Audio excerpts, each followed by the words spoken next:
Soomaalidu waxa weeyaan dad qab leh ama isla weyn. Sir John Kirk oo ahaa qunsulkii Ingiriiska u fadhiyi jiray jasiiradda Zanzibar sanadkii 1870 ayaa waxa uu ka wareeray sidii awooddii Ingiriisku ay wax aynkaasi u cabsi gelin weyday Soomaalidii. Mas'uuliyiintii Ingiriiska ahaa ee bariga Afrika oo Soomaalida kula kulmay gobolkii la odhan jiray Jubaland dhammaadkii qarnigii 19 ayaa waxa raali geliyay oo ay ka heleen Soomaalidii ay arkeen. Sir Arthur Hardinge oo isna Zanzibar ka noqday qunsulkii Ingiriiska ayaa waxa Soomaalidu sida ay u xaali jireen uu la jecelaystay oo uu kala mid dhigay sidii dadkii sarsare iyo caaqiladii dadkii Ingiriiska iyo Scottishka ahaa ay waayadii hore u noolaan jireen. waxaana uu ku tilmaamay Soomaalidu inay sifooyinkan lahaayeen oo waxa uu yidhi horta waxay ahaayeen dad raganimo leh culumada da'da waaweyn ee shuyuukhda ah iyo bidaartoodu sida qaab kale ee ay u go'day iyo gadhka timihii ciroobeen ee caddaaday muuqaasi sida uu yahay ayaa waxa uu Sir Arthur sheegay inay u ekaayeen uun beeraleydii Ingiriiska. indhahooda saafiga ah iyo fahmadooda degdega badan iyo eegmadooda ayaa waxa ay ka soo jeedeen nolol caafimaad badan oo aanay waxba shaashaynin sida waxyaabaha dadku qaataan ee tamarta lagu kiciyo. dadka Soomaalidu fikrad ahaantay ayaa waxa uu yidhi waxa weeye dad aan si naba loo agdhigi karin dadka degan qaybtani Afrikada ah haddii ay tahay maskax iyo geesinimaba. waxa ay Soomaalidu ka yimaadeen dhinaca waqooyiga ah buu yidhi iyagii oo duulaan ah markaasay kiciyeen oo ka wadeen dadkii iyaga dhulkaasi ugu horreeyey oo kala ah gaala iyo baajuun. ma aha buu yidhi dad ka baqaya qoryo iyo hub loo qaato. wax yar muddo ka dambaysay wakhtigii Sir Arthur Hardinge ayaa Sir Charles Eliot oo ahaa guddoomiyihii Ingiriiska ee bariga Afrika ayaa waxa uu faallo ku sheegay in Soomaalidu ay iyaga qudhoodu isku arkaan kuwa ama la mid ah Ingiriiskii ama kaba sii sarreeya. shakhsiyadda qofka Soomaaliga ah uu leeyahay waxay ahayd mid si aan kala go' lahayn ay uga hadli jireen saraakiishii reer Yurub ee ka shaqaynayay Somaliland oo ay hadal hayn jireen uun ammaan iyo ceebiba waa jireen.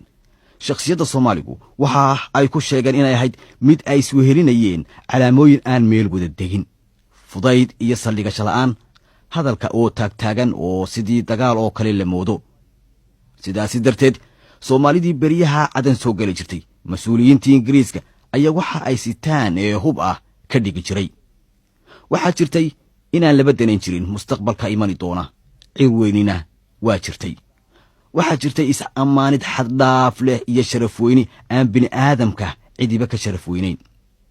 qadaris xumo iyo kibir seetada goostay oo matalan haddii uu gaal soo agbaro qof Soomaali ah tiyo gaalka loo jeedo ayaa candhuufa qofkaasi uu ku tufi jiray dhulka. qabka qofka Soomaaliga ahi inta la sii buunbuuniyey oo lagu sii dardaray ayaa waxa dhacaysa in aan cidiba wax u sheegi kari jirin waayo isagaaba isla toosan oo dac weyn oo laga soo galo uma banayn jirin cidnaba. fikradda ninka Soomaaliga ahi uu iska qabo ayaa waxay ahayd qof la soo barbar dhigo oo lala sima ha jooge in uu isagu ka wanaagsan yahay nin kasta oo jira. haddana iyadoo sifooyinkaasi ay jireen ayaa waxa kale oo jirtay madax bannaani iyo kelikelinimo iyo martigelin ama wax tashiirid ama kala reebreebid joogto u ahayd noloshiisa. halisi meel ay jirto kama gaban jirin tiyo xataa marmar lagu nafwaayayo oo geesinimo iyo waxa uu lahaa adkaan wax la barbar dhigaa aanay jirin. dhulka uu hooyga ku leeyahay waxa uu u dhaxeeyaa lamadegaan iyo kayngaab odaxley ah oo uu noloshiisa ka heli jiray. sida lamadegaankaasi loo naasnuugo biyo iyo baadba aad ayuu ugu darnaan jiray oo xeelada yaqaanay. Soomaalidu waxay ahayn dad aad iyo aad u dagaalyahaniina iyagoo isticmaalaya tabo lagu hoogo. waxay qaadan jireen gaashaan ka samaysan haraga gariga oo waxay u dagaalami jireen laba iyagii oo ninba wato waramo wax tumaatiya oo af leh iyo bilaawe amba golxad oo inta midi kii kale ku soo maqan yahay ayaa isagiina midii ku taala. waxay jeclaan jireen Soomaalidu dagaalada gaadmada ah iyo kuwa gacantaba la isula tago ee kaymaha gaagaaban ee jiqda ah la isku haleelo. Soomaaligani ugu geesinimada badan ee ugu qabka badan ee dagaalyahanka ugu naxariista daran ah ayaa waxa uu awoodi kari jiray inuu sameeyo haddana wax weyn oo gobonimo leh oo waxa uu diyaar noqon jiray inuu dhiigiisa u qubo dhulkiisa. waxa uu dhimani jiray isagoo sidaa u arkaya nafta ka sii gurmaysa oo aan odhan jirin malaha waad dhimanaysaa oo seeftii oo ku taagan ayuu qosol ku dari jiray oo naftu ay kaga bixi jirtay. wax yar buu ka warwari jiray nabarrada ku dhacaya. nabarradana waxaa lagu dhayi jiray digada geela oo inta ay caabuqaan ayay marka dambe haddana bogsoon jireen. ninkii dhulmareenka ahaa ee la odhan jiray kabtan J.H. Speake ayaa isaga oo ka hadlaya Soomaalidii ambaanada u ahaan jiray ee dhulka u kala wadwadi jiray ayaa waxa uu sheegay in dhifdhif mooye aan la arki jirin niman Soomaaliyeed oo aanay nabarro ku oolin, oo nabarrada qaarkood sida ay u ba'naayeen aad ka yaabaysay sida uu uga kacay. saraakiishii reer Yurub ayaa waxay ogaadeen haddii Soomaalida basar adag lagu qabto loona tixgeliyo sharaaradda yar ee kulul ay leeyihiin, waxay Soomaalidu noqon jireen bay yidhaahdeen booliis iyo military wanaagsan. inkasta oo marnaba aanay ogolaan jirin in lagu xamaasho oo aanay dhabarka kuu soo leexinaynin. xagga dhar xirashada Soomaalidu amba military ha ku jiro, amba ha ku taagnaado dirayskii Ingiriiska, amba garan ha xidhnaado, amba surwaal gaaban, amba dharkii hiddaha u ahaa, amba toob, amba mara khayli ah oo uu ku yaalo shagaarkii sida dharka Scottishka ah oo weliba aad loo jeclaa haddii ay ku taalo shaambadii warshadda dharka samayn jirtay ee Manchester, ama marada la soo daray balay milmil ku yaala oo biyo dhooqa leh oo midabka huruudda ah yeeshay. wax kastaba ha soo gashadee Soomaalidu waxay ahayd dad sida loo qoray ama qaabkoodu ay ishu qabanayso oo dirays qaad fiican.